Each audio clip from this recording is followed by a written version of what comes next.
In an alarming incident that unfolded at Atlanta's Hartsfield-Jackson International Airport, Damaris Milton, a 44-year-old woman from Orlando, Florida, stands accused of a series of violent assaults involving multiple individuals. The sequence of events, which transpired last month, escalated into a harrowing ordeal, leaving several people injured. The unsettling chain of events commenced during a taxi ride when Milton allegedly attacked Selemon Melkamu, the taxi driver, en route from the Kensington MARTA station to the airport. Seemingly without provocation, Milton purportedly stabbed Melkamu in the upper chest area, near his shoulder, while the vehicle was on Interstate 285 South, approaching the airport's international signage. Adding to the distressing situation, she then reportedly seized Melkamu's phone and hurled it out of the window onto the interstate. Upon reaching the airport premises, Milton proceeded to the south terminal, attracting the attention of law enforcement officers and a U.S. deputy marshal who began trailing her. What followed was a deeply alarming scene as Milton allegedly brandished a knife and attempted to harm a Delta employee, prompting officers to issue stern commands to relinquish the weapon.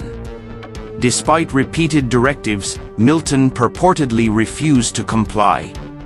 Even when an officer attempted to use a taser to subdue her, it proved ineffective as she was wearing multiple layers of clothing.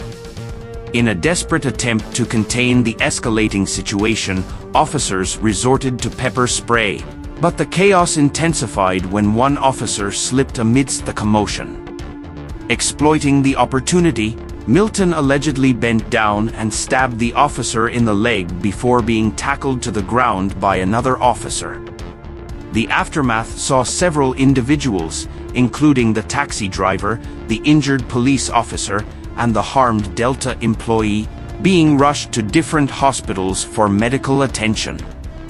Thankfully, all victims were later discharged. Meanwhile, Milton was taken into custody and is currently held at the Clayton County Jail without bond. The motive behind these shocking assaults remains shrouded in mystery, leaving authorities and the public perplexed about the underlying reasons for such a distressing and violent sequence of events. A preliminary hearing was waived by Milton, and a bond hearing is scheduled for later this week. Authorities continue to investigate this unsettling incident to ascertain a clearer understanding of the events that unfolded at the bustling airport.